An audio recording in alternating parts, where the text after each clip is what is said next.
Hello बच्चों, welcome back to my channel. कैसे हैं आप सब लोग। आज की वीडियो में पढ़ेंगे जो बिजनेस मैनेजमेंट है या फिर प्रिंसिपल ऑफ बिजनेस मैनेजमेंट, दोनों का सिलेबस सेम ही है। कि आज अंतिम क्वेश्चन लेकर के आई हूँ मैं। इसके पहले भी काफी वीडियोस में अपलोड कर चुकी हूँ, जिससे एक अलग से चैनल पर प्लेलिस्ट अवेलेबल है। इसका लिंक मैं डिस्क्रिप्शन में दे दूंगी, देख लीजिएगा। काफी अच्छे क्वेश्चन हैं। आज की वीडियो में ऐसे ही कुछ और इम्पोर्टेंट क्वेश्चन रहेंगे। तो आइए वीडियो को शुरू करते हैं। लेकिन शुरू करने से पहले जिन बच्चों ने सब्सक्राइब नहीं किया हो सब्सक्राइब कर लीजिएगा। वीडियो अच्छी लगेगी लाइक करिएगा। किसी और तरह की वीडियोस चाहिए होंगी तो कमेंट कर दीजिएगा और फ्रेंड्स का शेयर भी कर दीजिएगा। आइए फर्स्ट क्वेश्चन लेते हैं। प्रबंध है management is synonymous to administration, प्रशासन का पर्यायवाची। पार्ट ऑफ एडमिनिस्ट्रेशन, प्रशासन का एक अंग है।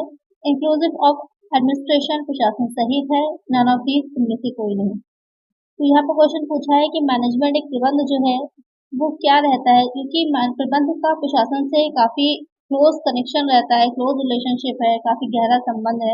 आपस में दोनों जो एक दूसरे के साथ मिलकर ही कार्य करते हैं, तभी कोई ऑर्गेनाइजेशन अच्छे से वर्क कर पाती है, अपने गोल्स को अचीव कर पाती है।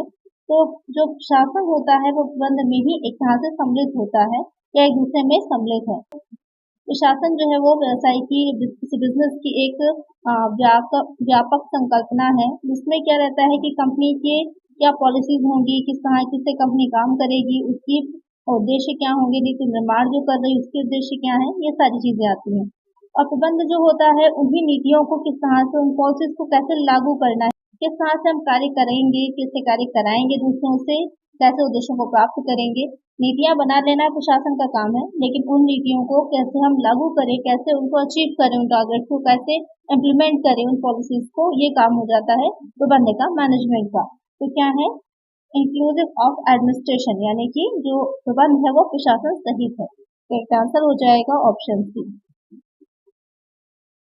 नेक्स्ट क्वेश्चन है, execution of policies is a part of dash, नीतियों का निष्पादन डैश का भाग होता है।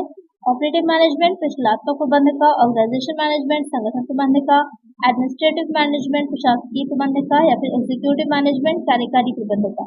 तो क्वेश्चन में कह रहा है कि जो नीतियों का निष्पादन, जो हमने पॉलिसीज बनाई हैं, उनको जो हम इम्प्लीमेंट कर रहे हैं, तो वो किसका एक भाग होता है। तो वो हो जाएगा, क्योंकि इम्प्लीमेंट करना है तो कुछ आप परिचालन कर रहे हैं, कुछ ऑपरेट कर रहे हैं, कोई काम हो रहा है, रनिंग में है, तो किसमें आ जाएगा, वो ऑपरेटिंग मैनेजमेंट में, परिचालनात्मक प्रबंध में।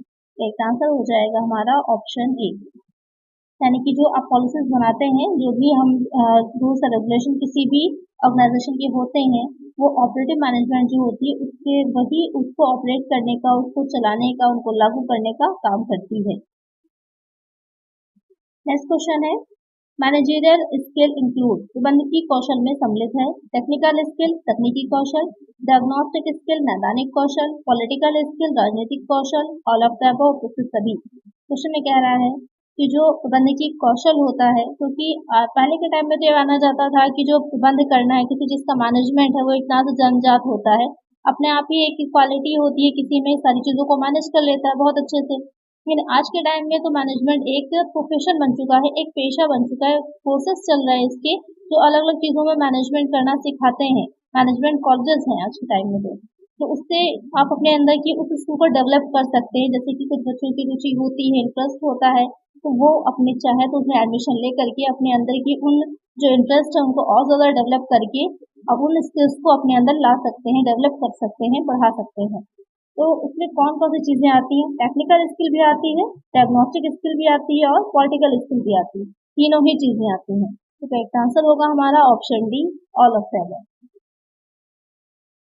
नेक्स्ट क्वेश्चन है, management is the function of executive leadership everywhere, this definition is given by, प्रबंधन हर जगह अधिशासी नेतृत्व का कार्य है, या परिभाषा दी गई है। एक डिफिनेशन है, आपको बताना है कि डिफिनेशन किसने दी है। पी कोटलर ने, एच कोंटेज ने, आर सी डेविस ने, ओ डोनल ने। तो यहाँ पर ये जो डिफिनेशन है, क्योंकि एक आपकी प्रबंध क्या कह रहा है डिफिनेशन में कि नेतृत्व का एक प्रबंध जो है, प्रबंध का एक कार्य होता है, नेतृत्व करना, लीडरशिप करना भी काम होता है उसका। तो यहाँ पर डिफिनेशन दी थी आर सी डेविस ने, तो करेक्ट आंसर होगा हमारा ऑप्शन सी।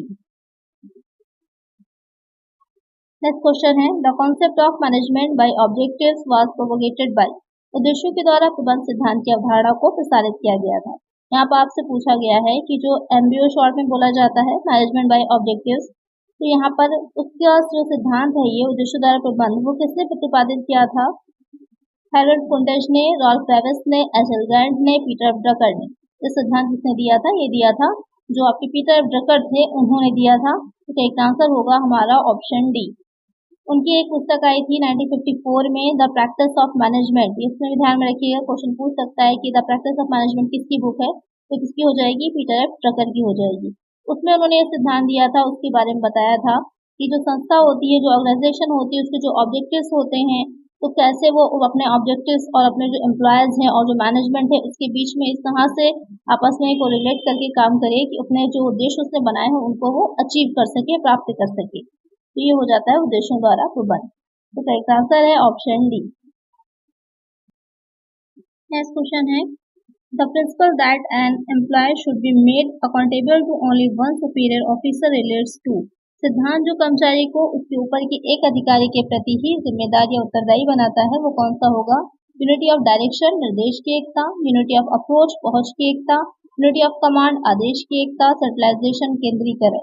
तो क्वेश्चन में कह रहा है कि क्योंकि जैसे एक लाइन आपके कर्मचारी होते हैं, लाइन एम्प्लॉयज होते हैं, तो एक कर्मचारी जो होगा सिर्फ अपने ऊपर का जो कर्मचारी है जो हमसे ऊपर काम कर रहा है उसी के प्रति ही उत्तरदायी होता है। तो वो कौन सा सिद्धांत होता है? वो हो जाता है आदेश की एकता, यूनिटी ऑफ कमांड। यानी कि जो भी व्यक्ति हमसे ऊपर कार्य कर रहा है, इसके अंडर में हम काम कर रहे होंगे, सिर्फ हम उसके प्रति ही उत्तरदायी होंगे और वही हमको कमांड दे सकता है। कोई और जो ऑफिसर है या जो अधिकारी वो हमें कमांड नहीं दे सकता। तो एक आंसर होगा ऑप्शन सी। नेक्स्ट क्वेश्चन है, primary focus of management by exception revolves around. अपवाद द्वारा प्रबंध का प्राथमिक संकेत किसके चारों ओर घूमता है? यहाँ पर कहने का मतलब ये है कि जो आपका मैनेजमेंट बाय एक्सेप्शन है, अपवाद द्वारा प्रबंध है, वो किसके चारों ओर घूमने का मतलब ये है कि कौन सी ऐसी की पॉइंट है जिससे उससे रिलेटेड है या ये सिद्धांत उसके बारे में ही है। ऑर्गेनाइजिंग, संगठन, स्टाफिंग, डायरेक्टिंग निर्देशन, कंट्रोलिंग नियंत्रण। तो ये किसके बारे में है? जो अपवाद द्वारा प्रबंध है वो आपका जो नियंत्रण का सिद्धांत होता है कि कैसे नियंत्रण किया जाए, कंट्रोलिंग, उससे रिलेटेड होता है। इसमें ये बताया गया है कि जो प्रबंध होता है उससे सिर्फ महत्वपूर्ण जो चीजें हैं, जो मेन काम है, मेन जो डिसीजंस लेने हैं उन पर अपना फोकस रखना चाहिए, बाकी चीजों पर ध्यान नहीं देना चाहिए या अपने जो सबॉर्डिनेट्स है डेलीगेट कर देना चाहिए, जो अथॉरिटीज होती हैं, जिससे कि उनको इतना टाइम मिल जाए मैनेजमेंट को कि वो मेन जो फोकस करने वाली उनकी चीजें हैं उस पर ध्यान दे सकें और अच्छे सही निर्णय सही टाइम पर ले सकें। ये हो जाता है अपवाद द्वारा प्रबंध। यहाँ पर करेक्ट आंसर है ऑप्शन डी, कंट्रोलिंग, नियंत्रण से रिलेटेड है। नेक्स्ट क्वेश्चन है, H Fayol has propounded dash principle of management. H Fayol ने प्रबंध के डैश सिद्धांतों का प्रतिपादन किया है। यहाँ पर क्वेश्चन कह रहा है जो हेनरी फ्योल थे उन्होंने प्रबंध के कितने सिद्धांत बताए हैं? 5, 11, 14, 16।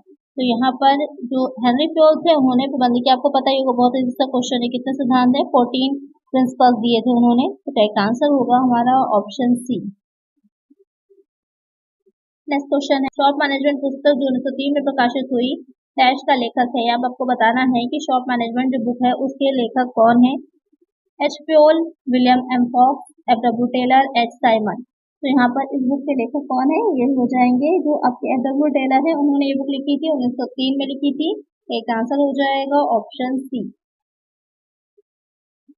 नेक्स्ट क्वेश्चन है, which of the following pairs is correctly matched. निम्नलिखित में से किस जोड़े का मिलान सही है? F W. Taylor, human relation approach, F W. Taylor मानवीय यहाँ पर संबंध दृष्टिकोण दिया था इन्होंने। Henry Fayol, universality of management, प्रबंध की सार्वभौमिकता। एल्टन मायो, साइकोलॉजिकल अप्रोच, यहाँ पर मनोवैज्ञानिक दृष्टिकोण है इनका। मैरी पार्कर, फॉलेट, वैज्ञानिक वन, साइंटिफिक मैनेजमेंट। तो आपको बताना है कौन सा पेयर सही होगा। तो जो आपका पहला दे रखा है मानवीय संबंध दृष्टिकोण है वो एफ.डब्ल्यू. टेलर ने नहीं लिया था। जो आपका मानवीय संबंध दृष्टिकोण है वो दिया था एल्टन मायो ने। प्रबंध की सार्वभौमिकता जो दे रखी है, तो प्रबंध की सार्वभौमिकता है वो हेनरी फ्योल ने दिया था, करेक्ट है ये वाला। उसके बाद जो मनोवैज्ञानिक दृष्टिकोण है वो दिया था मेरी पार्कर फॉलेट ने। और जो तीसरा दे रखा है वैज्ञानिक प्रबंध, तो आपको पता ही है वो हो जाएगा एफ.डब्ल्यू. टेलर का। चारों में कौन सा सही है? वो हो जाएगा जो हेनरी फ्योल थे, उन्होंने यूनिवर्सलिटी ऑफ मैनेजमेंट, प्रबंध की सार्वभौमिकता का ही सिद्धांत दिया था। यही ऑप्शन जो होगा वो आपका करेक्ट हो जाएगा, वो करेक्ट मैच है। एक आंसर होगा हमारा ऑप्शन बी। यहाँ अब आपकी और 4 चीजें क्लियर हो गई। जो ये जो चारों आपकी अप्रोचेस दे रखी थी वो किसने दी थी, तो आपको क्लियर हो गई। 4 क्वेश्चन बन रहे हैं, चारों में कोई भी क्वेश्चन अगर आता है तो आपको आंसर इसका करेक्ट पता है। चलिए नेक्स्ट क्वेश्चन लेते हैं। नेक्स्ट क्वेश्चन है, planning is an activity which is always. नियोजन एक ऐसी क्रिया है जो कन्फाइंस टू टॉप मैनेजमेंट, सर्वोच्च प्रबंध तक सीमित है, परवेसिव टू ऑल लेवल, सभी स्तरों पर व्यापक है, carried on only by promoters and appointed advisors, केवल प्रवर्तकों तथा नियुक्त सलाहकारों द्वारा आगे ले जाई जाती है, perform jointly by management and workers representatives, प्रबंधकों तथा कर्मचारियों प्रतिनिधियों द्वारा संयुक्त रूप से निष्पादित है। तो कहने का मतलब ये है कि जो प्लानिंग होती है किस तरह की क्रिया है या हमेशा किस तरह की होती है, तो सर्वोच्च प्रबंध तक सीमित है ऐसा जरूरी नहीं है। जो आपका कैरिड फॉरवर्ड है यानी कि जो केवल प्रवर्तक या नियुक्त सलाहकार होते हैं उन्हीं के द्वारा किया जाता है ऐसा भी नहीं है, या फिर जो प्रबंधक को कर्मचारी या चुने हुए जो प्रतिनिधि रिप्रेजेंटेटिव होते हैं उनके द्वारा की जाती है ऐसा भी नहीं।